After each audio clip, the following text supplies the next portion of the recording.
Mary Santamore. We have a couple over there. From here? What is she doing? She works in the army. She's in the army. Her husband works for the army. Yeah. She's also working. Oh. You say that, is that who you mean by the couple, or there's a couple of Baba lovers there? Because he's not this Baba couple. lover. Oh. Mary Santamore. Are there any in Korea that you know of? You don't know anything. Hong Kong, Taipei? The only thing that I know about is where did Jim Meyer work? Do you know? Vietnam. Vietnam, yeah, Vietnam. So he told me one day the story. Believe it or not, it's from Jim Myers. We believe. Yeah, no. So he said that I was in the army and he didn't like the whole thing, but still he was. And he was seated somewhere on a street there and he was noticing an old man laboring like anything. And it was hot and sweaty and all that. And the old man was going on and on and on and on. And he could not resist looking at him, you see. And then a stage came when he could not resist just sitting there and not taking any notice of him by directly approaching him. So he had to go there, try to find out what is he trying to do, trying to kill himself like that. He was struggling with a pillar, you see, the post that was there, and he was trying to straighten it and pull it properly and again straighten it and digging a pit or something like that. A labor coolie, as we call it here. So he goes there and he looks at this old man. He's very old, that old man. So he says, "What are you doing?"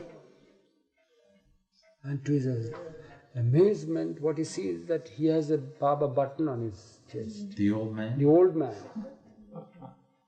So he says, so he simply said, "Meher Baba." That's all. Nothing more. But still he says, to my amazement, I found that this old man, I was so taken aback, you see, with pity and all that, wanting to comfort him. I went there and the comforter was there on his chest, you see. And that's how he was comforting him. Yeah. This much we know. We don't know who are there and what are, how many, whether in Korea or there, but this he told us about. Did he tell you all anything about that? No, I've never heard it. I hear there's somebody in Taipei, but we don't have an address for him.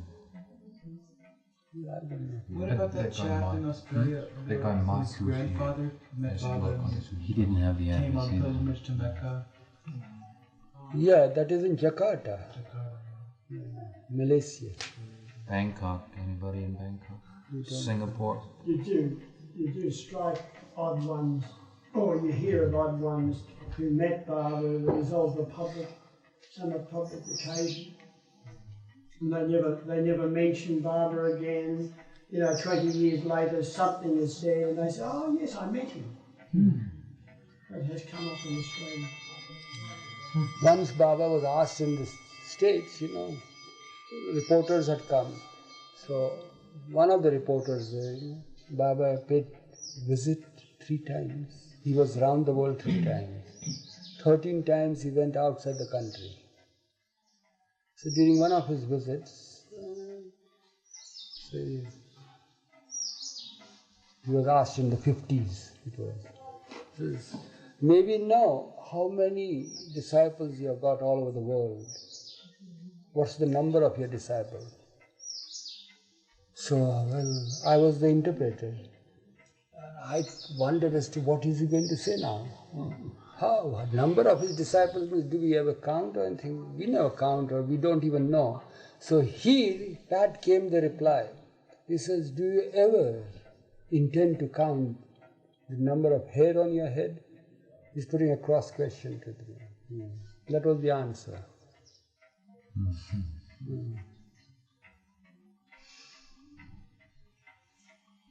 It will be very easy for a bald person to count the number of hair.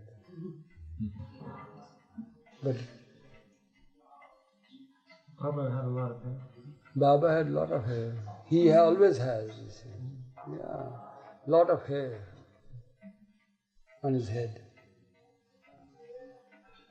Because he has abundance of his followers all over the world.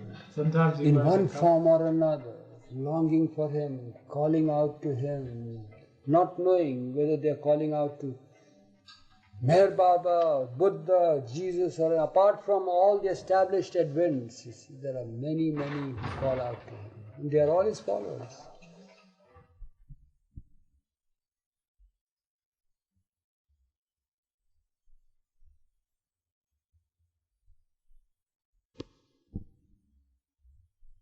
October, he had called a meeting of his workers, giving the final draft of a circular to be sent out all over the world, calling his nearest and dearest workers from all over the world to Guru Prasad Pune for the summer, to be in his company. And we were thinking as to how he would do it and what would he do and all that. It's because we would see that his health was failing. Physically, it seemed to me at least that it was not possible. To others it seemed that it was possible, and why should I feel it that way in the world? So I'm looking at him and seeing him. Eventually it so transpired that day that it was finalized that they must all come and send out the invitation. It was an invitation from MeherBaba, Avatar MeherBaba, to his loved ones all over the world. And each group had a definite period to come and be with him. How many? 4 days? 4 days was there. And the day at 5 days. and the day at the tomb. She was there at the time also. So, of course, everything was sent out, circular was sent out. So Baba will be with them and all that. Baba passed away in January, and they were expected to come in April. So we came. Came anyway. Came Yeah. anyway. At least So I did. people from all parts of the world came, honoring the invitation that the God had extended them. They had not seen Baba. They had not seen Baba. And they did come. And are those And pictures from that? it was not in vain for them, those who have witnessed that. We here, sitting with him, would say, how is it possible for you to give your audience your darshan? So, yeah, it's very easy. I won't be like this that you see, I'll be very strong. But how is it possible? Every day, all days a week and all that, it would be for 2 months. It's not just from outside the country, it's from India as well as all over the world. Tight schedule, you see, big groups, 2 hours each. In the morning, Westerners, in the evening, afternoons, Easterners, like that, you see. So he says, why do you all bother about it? And then he says, well, if I am unable to sit, I'll be reclining. What's there in that? But I'll be very strong. That's all. And then one day I was in a very sad mood, seeing this. It's all comforting words that he's giving out. That, as I told you, all the time observing, all the time trying to see, is it so? The comforting words now. Then he says to me, remember, I will not let you down. Go ahead with it. Let it be. I'll see it. I'll see to it. And he passed away. Then when he passed away, his body was taken to Meherabad, the tomb that is there from here and all that. All that was forgotten. That just in 2 months' time, there will be these people who will be coming by chartered flights, you see. They had already put in their money, advance payments for chartered flights and all that. So at the time while the body was in state, lying there inside the crypt, that crypt was originally made there. So just as you have the murals outside on the walls, there are murals inside too. It's a regular thing. So while the body is still there, it was there for 7 days. People come and they say that, well, we have to send out cables. Westerners had come also. There are albums of that, there are films of that. So what should we do? Should we come or not? So at that moment, his words came to my mind. Why not? Let it be, I shall not let you all down. So I said to them, that he has extended his invitation. It's left to every individual to accept the invitation of God or to reject it. So it was they all did come. They did? Oh yeah. Oh yeah. There are these people who have witnessed these things, you see. Yeah, Rick is there, she's there. Yeah, this fellow was a kid at the time, he's there. He's dead. Michelle isn't here. They're from Australia. Michelle had come, you know the tall lady? Where is she? She has left. Oh, did she? Yes, that's right too. I said goodbye to her last night. I've not seen Baba at all. What is it?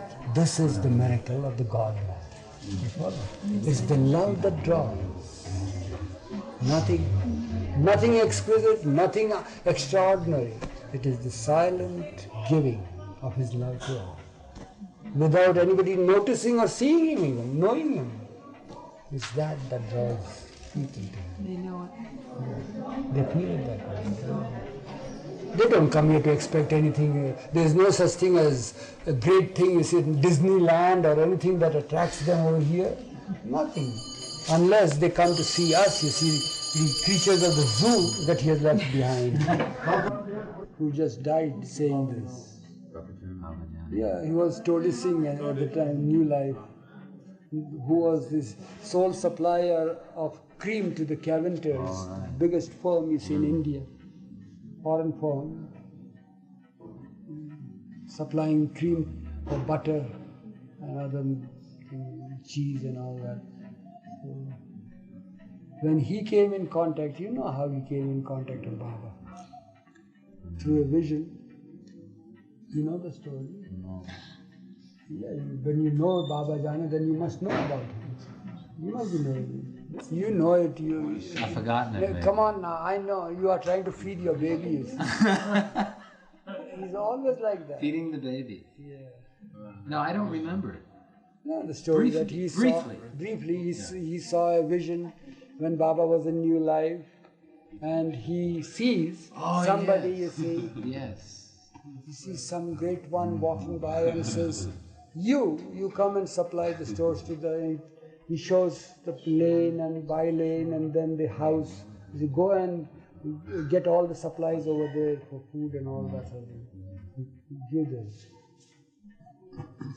And nobody was supposed to know that he was coming, and this guy, right. Who was the person? Keki Narawala was the person, you see. Anzar's father was there, who knew about his arrival. You know, Nashirwan? Yeah. Nashirwan. Who Todi Singh died. Yeah. Oh, Todi Singh, yeah. Not Keki. No. Did he? Dried fruits and carts loaded with that. Not knowing where, but he knew the house. He knocked at the house. It was night, and the person, Keki, the father of Anzar, opened it and says, "What is it? What do you want?" He says, "Is there somebody coming here to this house who has ordered me to get all this? What all this? What have you brought?" He says, "No, I haven't got it. See there." So his house is there. It has a tiny compound. Beyond the compound is the main road. So he says, "The carts are waiting there. Please unload this." He says, What are you trying to tell me? You have come to a wrong place. Nobody is going to come here. Nobody wants anything. Who has asked you to bring this? No, it's some mistake, some different address. No, there is somebody who is going to come. He has a lot of people around him, and he told me to bring it. So where did he tell you? I said, "Well, I had a vision about it." "When did you have the vision?" "Where are you? Who are you? What are you?" and so forth. So then he could not resist. He knew that next day Baba is coming, arriving there. He is the only one who knew it. So then he says, "All right, do one thing. I have my small place, I can't store all this. Can't even let one bullock cart inside. You better go and find your residence somewhere outside in an inn or some place where you can store these things, and come to me in the evening tomorrow, next day." Because he knew Baba was to arrive in the afternoon. And then he might speak to Baba. Baba might broach the subject if he has called it. So he says, I will let you know in the evening, tomorrow evening, not now. So, but is there anybody coming? I can't even let you know anything about it. So that's how he went away, and then Baba said, get him, tell him to come and see me. That's how all the thing was brought. And he came, and not only that, then Baba said, what is all? As soon as he saw Baba, he knew that he was the one. Yeah. The man who brought the cream contractor. Okay. Yeah, producing. So he prostrated before Baba, and Baba didn't like it because it was new life, and we had to pull him up. Baba says, what is this? What are you? He says, you asked me to bring all these things, and I brought it. When did I tell you? He says, Baba, you told me in vision. You were the one who told me to go to that house, and so I brought it. He says, do you mean to say that we will be the cooks over here? Who is going to cook all those? Yeah. Who is going to cook all those? We don't live like this. He says, Baba, then what do you want? He says, well, if you can cook and give to us, it's well and good. Can I get my family? He says, yeah, of course you have to go and get them. That's how the whole family came. And they acted as real chefs and servants, and prepared food. They were all high class. High class people. Sold cream contractor to the Cavenders means what? Cavenders is a huge firm, factory, manufacturing butter and cheese and cream and all that. So they used to give in canned things, Well, have you all got any such things? Canned? We don't have canned cheeses. No, and butter and all that. Butter also you don't have.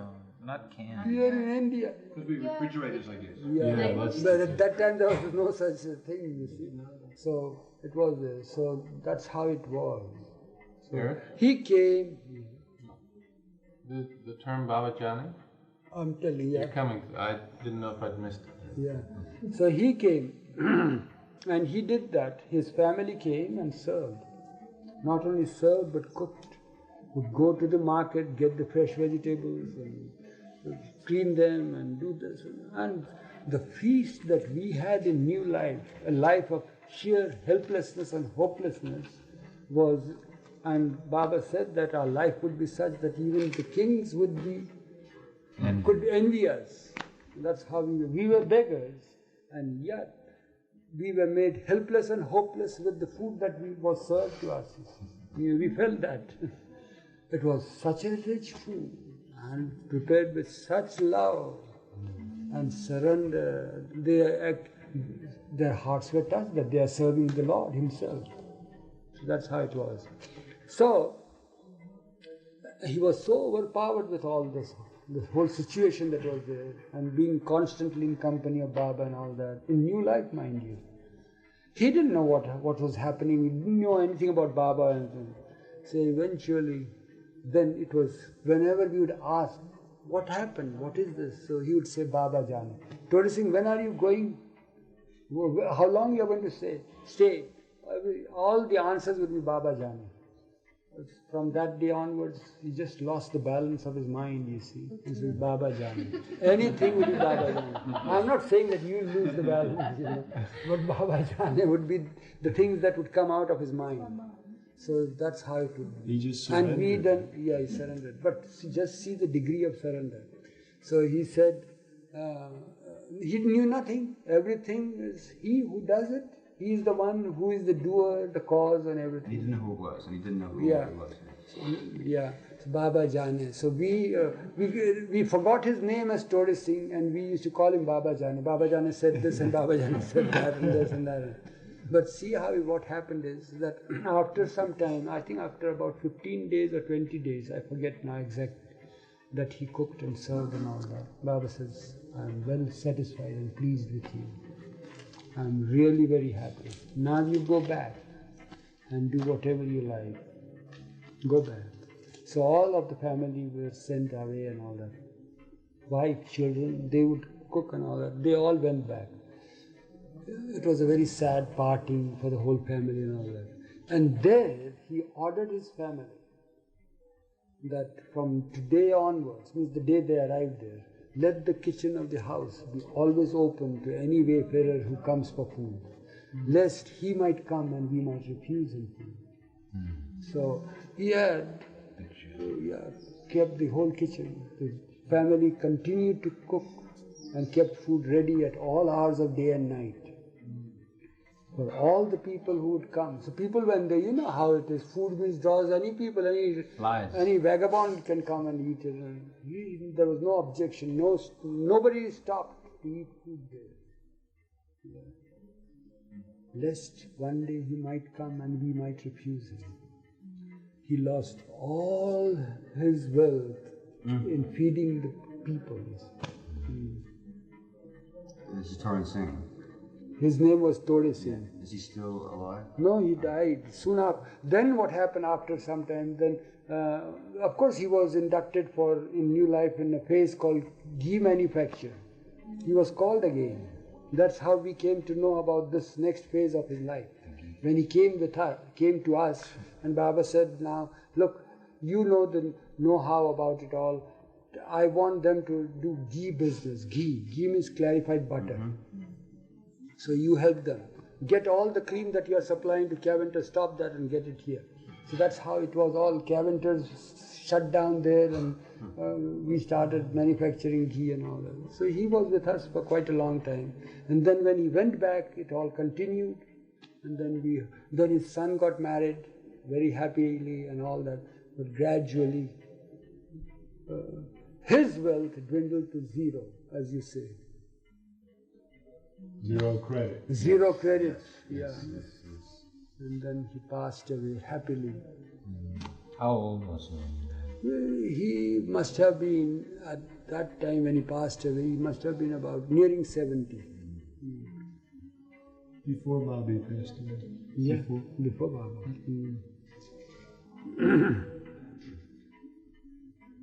What is ghee used for? I mean, why is it You know different why from regular butter? Just imagine butter in this climate will turn rancid, isn't it? Unless you have refrigeration. But household here, they don't have any refrigerations, you see, majority of the people. Nowadays it's getting in vogue, they have frigidaire and all that. Formerly, so what they used to do, they would go a step further.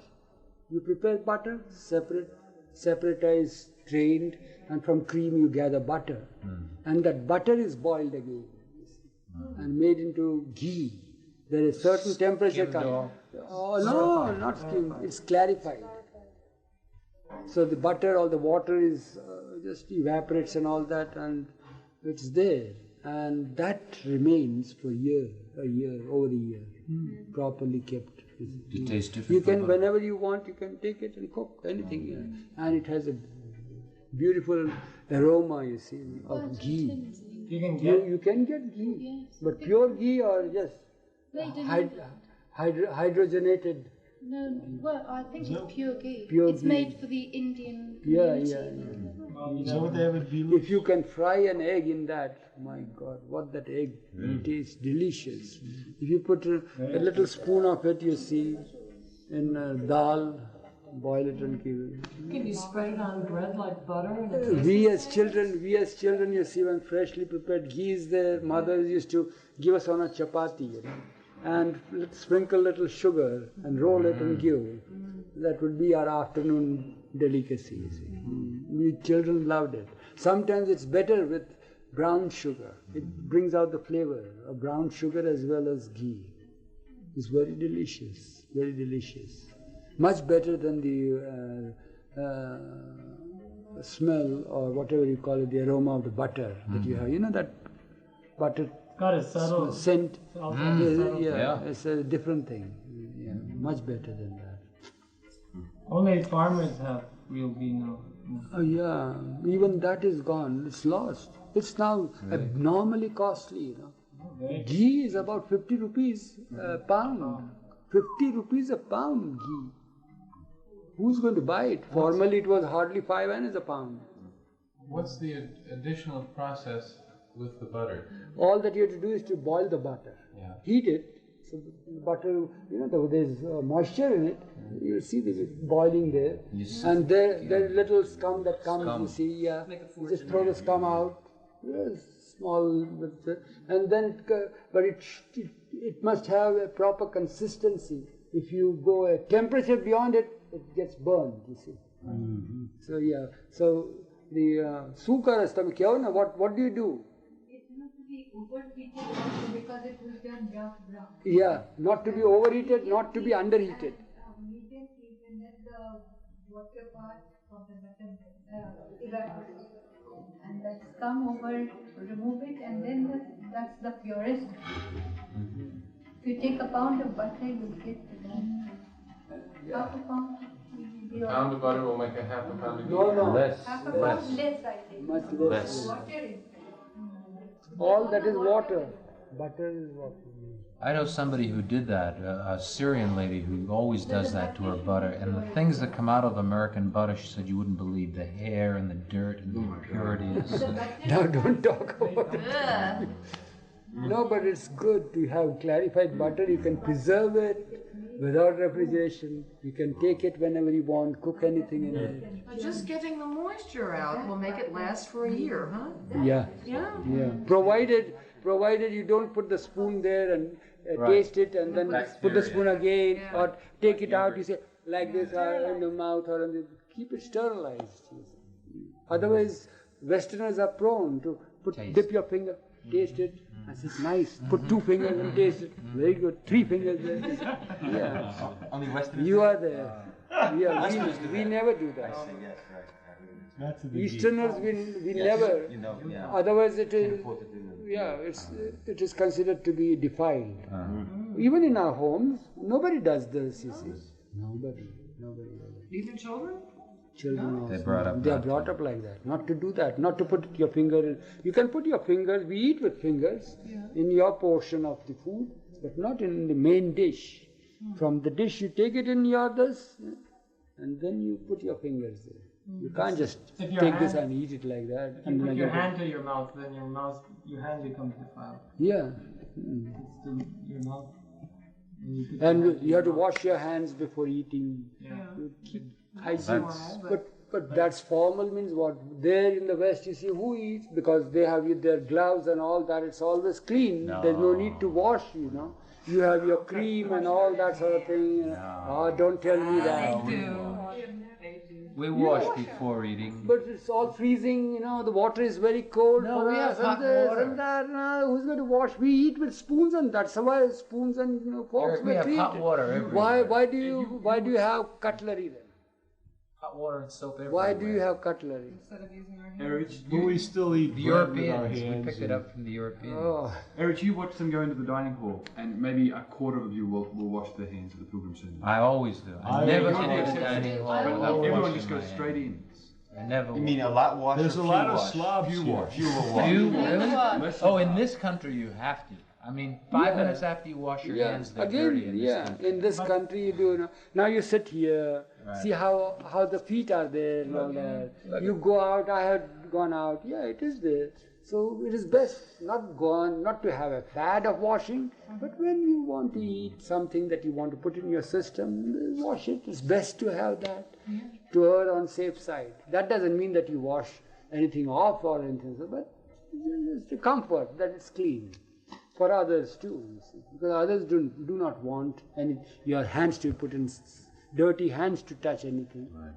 If you take fruit or grapes or anything else, you wash your hands and then nobody will object to it. Here in India, there was original custom was that you eat in a platter. There's a huge platter there, and we all sit around the platter. And eat from the And same. eat from the same. But our eating was so decent that it wouldn't be defiling anybody, and we'll take a morsel, and that we won't even put our fingers there. With the thumb, we'll push the morsel.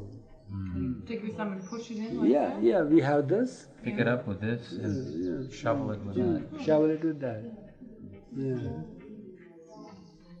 Yeah. Like that, and have this. See how it is, and then shovel. Shovel. So that's how it was. So naturally, we had to be very careful.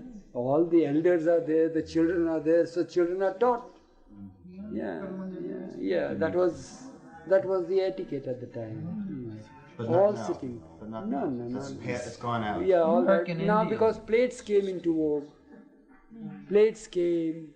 Otherwise, the glasses. There were no glasses. There was the bowl of water that was there. Each one would take and drink it. That's why we don't touch it. We used to drink it that way, so that all can drink it. You follow? I All tried that, doing that today and I got it up my nose. not necessary, because you have glasses, you can have a glass for each one of you. That's how it is. Necessity was there at the time. So that's why these customs and traditions are, because of the necessity. Now you all have spoons and knives and forks. And there's no need to wash or anything. You have no time for that. We have all the time in the world. All that you do is just rush from your work, and like dogs, and talk about it and then rush to the work again and finish off. We have fast food, you know that. Yeah, fast food. Yeah. But don't you think we're slow eaters? I thought you... Yeah, I know that. You think we That are. much I know, that you put things in the mouth, but you go on munching and chewing. We just... But we means not Indians, only MeherBaba, people who lived with him. They do. Not Indians, they chew. As this morning I was telling you, my mother had taught me to, what did I say? Eat your water, And Chew your and water. drink your food. Chew so much and mix it with saliva that you eventually don't swallow your morsel, but you drink the morsel. It's the Chinese. And the water, you have to put it in your mouth and just mix it and then chew it and then gulp it. So that's how it is. So that makes you a centenarian, or past your century, 130 years, 110 years, like that. That's how Baba John lived to be that long. She probably ate that way, right? I don't know. Yogurt. Dan and yogurt. That's what we saying about the mandali. That and yogurt. Well, Baba was What a were you saying fast about the eater. mandali? Mandli were, because with Baba there was no such thing as Time. no time. One never knows. It's a restless feeling. Once you are with him, there's a feeling of restlessness in one. When will he call? When he might come here. He might want me. He might do this. You can't afford to waste your time in relishing the food. You are like worse than a dog. You see at the dining table there. You Did can't he relish eat that your way food. too? He ate fast, but not like dogs like us. We were slaves, you see, we had to be like dogs at his table. And he would say that, chew well, don't eat like that, you spoil your stomach, because he would be much concerned about it. But his concern was comforting. But was it allowed? Was it permitted? No, you can't. Because anytime it will we who spoiled ourselves. We can't say maybe there was something in us, you see, that restlessness, he might want us, he might call us, he might do that, and we'll be caught up like that. Many people who have seen the films, they tell me that what a glutton you seem to be. Even in front of all, you take a piece of cake and you eat. There is Wolf a it film there. down. Yeah, Baba gives me a piece of cake and I just put it in the mouth and that's all. They are wondering what has happened with the film person who is taking the shot. You see. What happened with the piece of cake? It's gone. So it was like that. There is no time to relish it. Because mouth has to speak out. Yeah. You can't have something in your mouth and then Baba dictates and because you can't be a fool like that. You have to remain prepared all the time.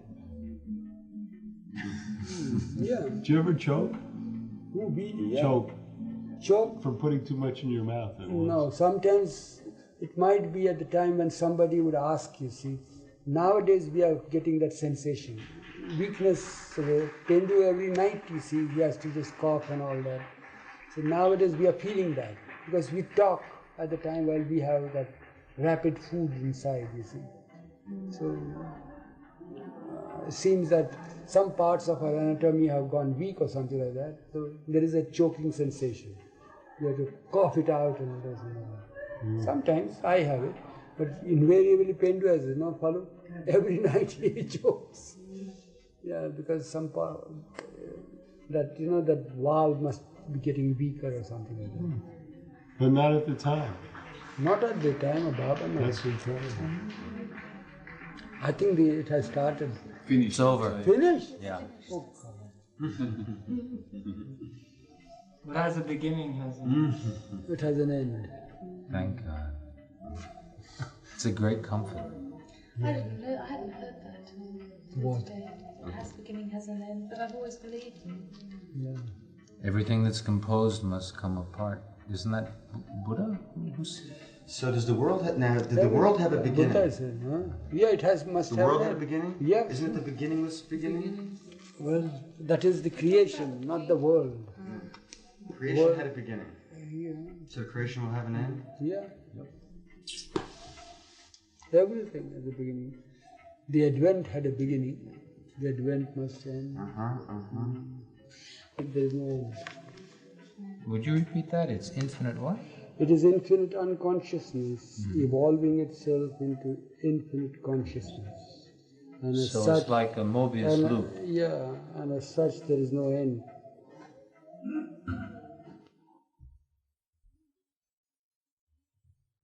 And he tells me, do exactly what the doctor tells you. Now, these kind of orders are very difficult. You can do anything for Baba. But supposing Baba were to tell me, you please Marge, make her happy, when, whatever she would like, that's quite a different thing. Actually, it is for Baba. But you see, we differentiate, we separate. We learned that in time. Anyway, in those days, we didn't even question anything Baba said. Why he's saying it. We didn't even question, why does Baba want me to go to a doctor? Why does he? Nothing. He wants me to go to a doctor. I went. Do what the doctor said. That wretched doctor. I don't know what he's born as now, but he stopped my doll completely. He said there will be a strict diet, no doll. No doll of any kind. No doll of any kind. And castor oil every week, and boiled spinach.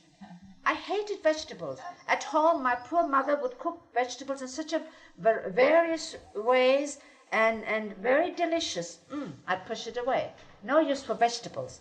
Either the chickpea flour like bhajias and varas and things, or eggs, fish and meat. So here was it, not only delicious spinach, but boiled spinach. And even Mera said afterwards, we'd feel so sorry for you. There you sat with this bowl of water, hot water with spinach in it, dipping your fingers, bringing out that spinach and eating it, No dal. So poor Naja, she didn't know how to prepare my omelette because chickpea flour means dal. Dal is in everything. So she made my omelette out of wheat flour. And it was the stickiest mess you can imagine, with rubber. So I'd roll it, put it in my mouth, and pull. I had strong teeth then. I was young. I was very hungry. So I'd roll that and pull. That's the way I'd had my omelette. This went on for quite some time. And one day Baba said, now he doesn't tell me what the doctor would say. He says, you can have dal and rice from today. You're free, dal for you. So I still remember I sat there with a plate of rice and dal. For me, it was like mutton biryani or anything. You see, now I was having rice and dal on its own merit, not as a substitute, which I had asked for. And now this is from Baba. Mine has been removed. This is from Baba. In the same way, the point I was going to make is when my father lost the case and all the property was wiped out, it was like a clean slate, finished. Nothing that he had earned or was called his was left remaining, all wiped clean. And then Baba sent them something every month to subsist on. It was from Baba, not from you, not from our own selves. In the same way, this doll was not my attempt to make a substitute, give Baba a substitute surrender, say, all right, no meat, I'll take doll. He wiped all that out, and then he presented the doll to me. You have doll at once.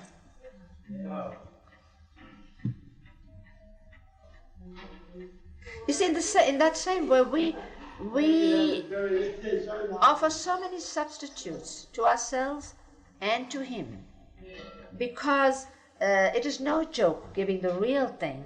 So in his compassion, in his love, he allows it. We offer flowers as a gesture, and it is from the heart, it is with love. But the real flowers are the little sacrifices, sacrificing what you would like to what he would like. Giving those little givings, obedience, even when it is not what you would want to do. that coconut, a presentation of a coconut to a perfect master, or at the feet of the Lord. The coconut represents the mind. To give up the mind, to surrender the mind to him, impossible. So he allows us to put a coconut there. You see it in churches, you see it everywhere. Even at Baba's feet, so many of his Hindu lovers would come. It's a traditional thing. You put the coconut there. So you see, actually what he says is, don't worry. Don't worry about anything. He'd say things like that, said, why worry? Why worry your head? Only try to love me and to hold on to me. And I tell myself, thank God, supposing to be near him, supposing you'd had to have, not a diploma, but I'm supposing you had to have so much knowledge, or you had to have achievement of so many months of meditation, or so much of this or that, where would we be? We've broken down furniture, very fortunate just to be allowed to be with him, accepting us for what we are, as long as we are his, totally, wholly his. I think they've come down from the hill. Get that Eruch back here. Money? What you say in that line that you've repeated of Shariar's, what do you mean lost? We've won long ago. Yeah. You know, that reminds me of that last couplet. I am slave of the master who has released me from ignorance. It doesn't say who will release me. That's right. Has released me. Real and that's right. It's an accomplished fact. Now, just please him and be his. Yes. Who has released me. Talking of that, all Baba says is don't worry. It's his habit. Always he keeps telling us, don't worry, don't worry. But it's not our habit not to worry. But I have with me in the old files a telegram Baba had sent to Ramju, and the writing is in English. Spelling is in English. I think I better repeat this with them. There's a telegram in my files of Ramju's. So this telegram was sent by Baba to Ramju long ago, and the wording is in English. But it says, Fikar mat karo. F-W-K-A-R. Fikar means worry. Mat, M-A-T, mat, don't. And karo is do. Fikar mat karo. Even in a telegram, don't worry. Signed Meron.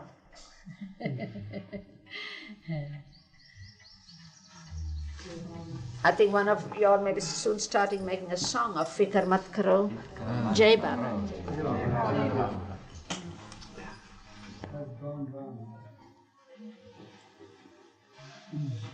Well, Tom got... What have you to say about it? It's an excellent book, Eruch. We've used it extensively in Australia. I was telling Tom, we've just asked permission to print 5,000 copies for Australia, which we'll distribute almost completely to people who write in magazines. Yes. I get all sorts of magazines, and I go through and I look at a letter and I think this person could be interested. Yes. And we've had a very good response. Yes. To the book. Yes. There is currently there was a young woman who is coming now to meetings regularly. Just over the last month or two, we sent her a book, and she was so taken with it. She reread it, and then she immediately searched where she could find more literature and tracked me down and turned up. Yes. I mean, that one book was enough to bring her to Baba. Well, what is particularly good about it is that it's 90% Barber, because first of all, the first part is Barber's life, and the second part are excerpts from all the discourses put together by me with occasional interlocking sentences so that there's a flow in it. So that the whole book is really barber. And this makes it particularly worthwhile, because if you have the intrusion of the author and the author's personality comes in, at once there's a... Yes. Conflict. Very vividly remember when Tom and Dorothy had come here last. It was just a spontaneous little urging on my part. So, by the way, how did you happen to come, Tom, to Baba? And then Dorothy, how did you happen to come? And they started speaking out, you see, their hearts and all that. And it was really very happy episode to me when all of a sudden Dorothy speaks out to Tom, says, Tom, what are you saying? You never told me that before. And then when Dorothy started saying that, Tom said, hey, Dorothy, what did you say just now? I never heard this before. And it was such a delightful hour that we had passed. You remember that last time? Yes. Both were in the same position. Yes. And many missed. And somehow or other at that time there was nobody who had recorded or anything of the sort. It was just a spontaneous. I said, well, it was what they spoke to Baba, not to us, but we were permitted to listen to them. It was so good, very, very good.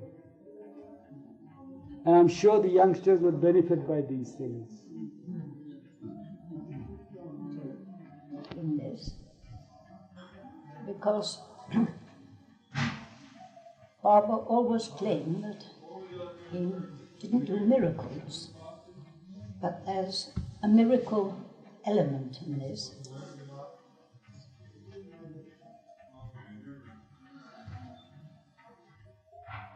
I was suffering very badly from acute migraines. It was towards the end of the Second World War. I lived in London and I was married to Hugh Kingsmill, the writer, and they became very acute. And I'd been to several doctors and nobody could do anything for me.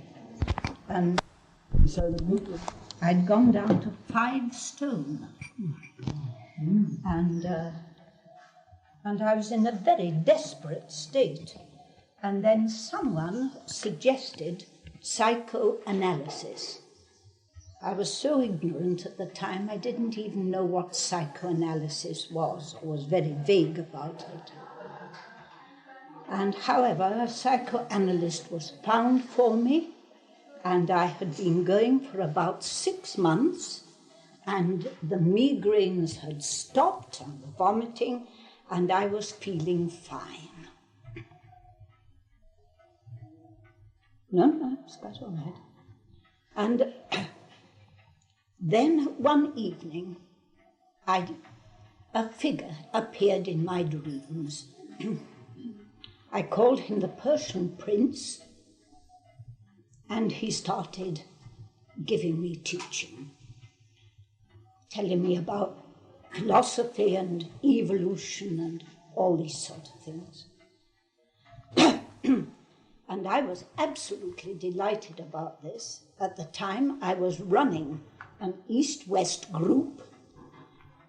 I was very knowledgeable about Eastern teachings. I could almost recite the Bhagavad Gita and the Upanishads by heart. And so this, for me, was absolutely wonderful. Here was an Eastern somebody or other, whom I called my Persian Prince, actually telling me things that I hadn't even heard of, and gone up into another dimension. And this went on for about a fortnight. And I recall it very clearly because it was a Friday, which was the end of the 5-day week. And I'd taken a fresh batch. I wrote everything down that the Persian Prince said to me, took it along to my analyst, and on this particular morning, I put it on his desk, and he said, more of the same, I said, yes. He said, Dorothy Kingsmill, I have to tell you that this has to stop. He said, you are trying to evade the truth. You have invented a yes man who agrees with all these ideas you have, and it is my work to make you confront yourself and face what it is that has made you so ill. And now that you are recovering from it and everything is going well, your resistances have invented this figure. If these lies don't stop, I'm afraid I must stop the analysis. And I was so stunned, I was so shocked by this. But I had enough sense to suddenly say in self-defense, look here, you say these are lies. If I am inventing all this material I've been bringing to you the last few days, I don't need to be an analysis. I'm one of the wisest women in the world. He said, you're not going to get away with that. I here and now put my foot down, and you don't come and see me again until this stops. I staggered out of the consulting room and went back home. And although I hadn't had a migraine for 2 or 3 months, as I stepped over the threshold of my home, I felt nausea, sickness, and a migraine descended on me. And Hugh Kingsmill sent me to bed and told me, he said, I've got to go out, I'm going to call in the library, can I get you a book? So I said, yes, but nothing to do with philosophy, nothing to do with religion. Bring me a novel, bring me a simple love story. So he went off and he was gone for some little time. When he came back, he put a book in my hand. He said, I found this, I think you'll be interested. And I looked at it. The title was The Perfect Master by Charles B. Perry. And I turned 1 or 2 pages over and saw at once that it was a philosophical book, as I thought then. And in my distress and anger, I just did this and threw the thing down, and it fell on the floor, open. Hugh Kingsmill was a very nice person, looked at me very reproachfully for my bad manners, picked the book up, but handed it to me at the page at which it had fallen open. And I looked at it and was about to say, I'm so sorry I was so rude, when I suddenly let out a yell, my God, it's my Persian Prince! Look at it! The same curls, the same expression, the same... It's my Persian Prince, look!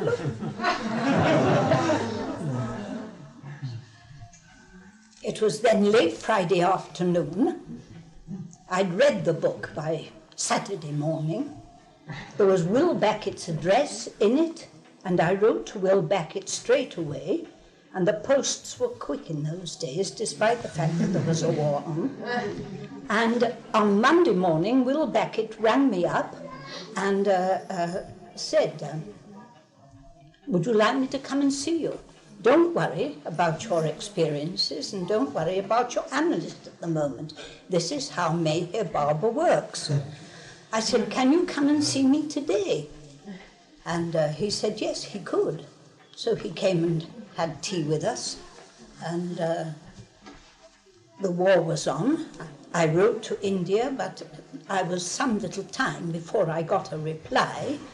But meanwhile, Will Beckett had directed me to De Leon, who was then the caretaker of the Florence Nightingale Hospital in London. And so that whilst I was waiting for an acknowledgement from India, I was already getting to know a great deal. I mean, Will Beckett talked to me, and Delia was telling me things, and she used to have little meetings. I wasn't to worry.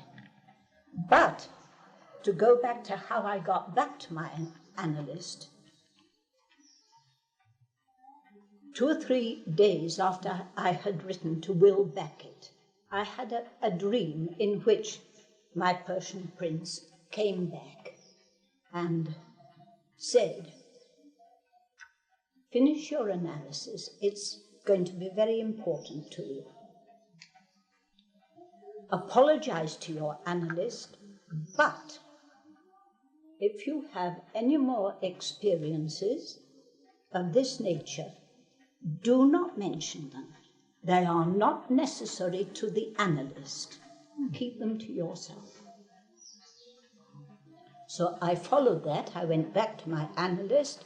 I apologized, and he accepted it, and he fortunately didn't ask me how I'd come to this conclusion. And,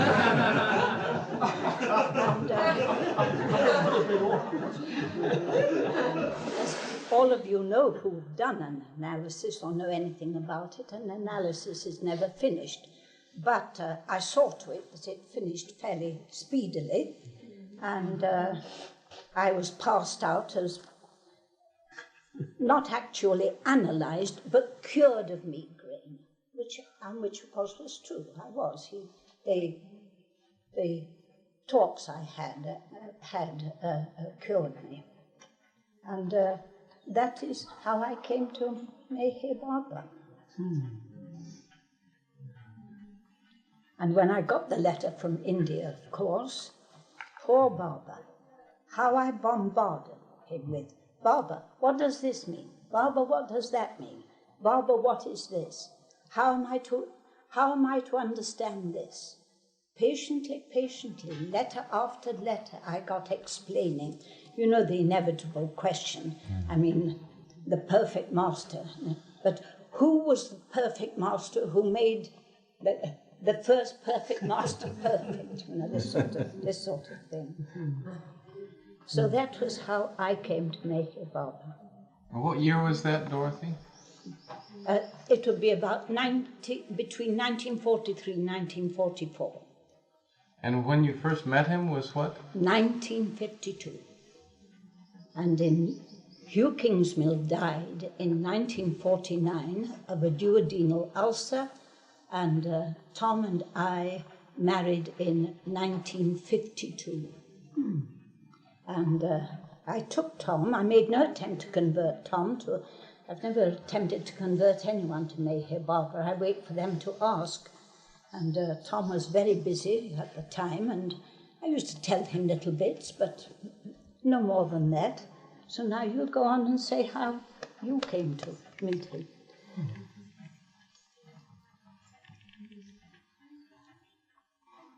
Well, all my life I'd lived a very materialistic life. At the age of 21, I gave up anything to do with religion or God. I gave up religion. I didn't say that God doesn't exist. On the contrary, I thought it's rather probable that he did exist. But I didn't think that our paths need necessarily cross.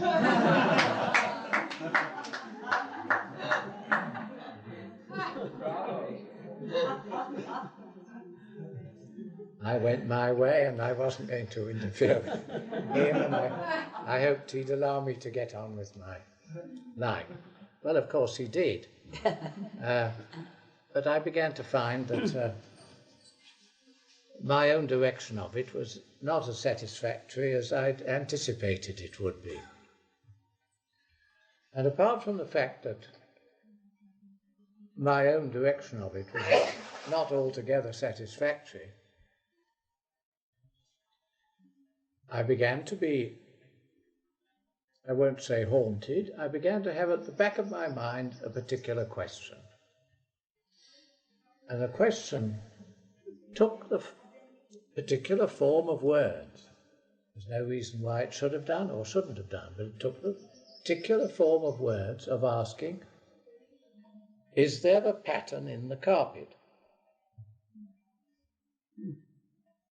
And in connection with this, is there a pattern in the carpet, I had a particular image of a little, let's call it an ant, a little creature is walking across the floor. It can look sideways or forwards, but it doesn't look up, doesn't look down. It just keeps on going, and it comes up all the time against difficulties, obstacles, places where the going is easy, places that seem to be agreeable and aren't, places that seem as though they would be painful but actually lead to some satisfaction or momentary peace of mind. And I thought, if I were not an ant, but a creature higher up than this, looking down, would I see a pattern in the carpet? And would I then know better how to direct my way? If there is a pattern, by following a certain course, would I do better than by just going ahead and choosing what I think will give me most enjoyment? So this question, is there a pattern in the carpet, had already come into my mind a couple of years earlier than my meeting with Barbara. And through making contact with Dorothy, I met her first just about shortly before her husband died, and we were just all three beginning to get to know each other a bit.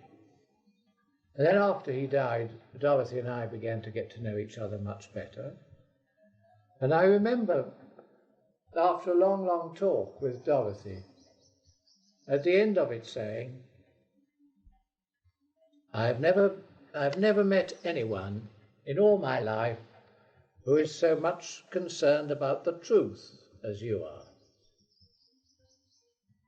And Dorothy just said to me, and you, what about you? What is your attitude to truth? And I thought for a minute, and then I said,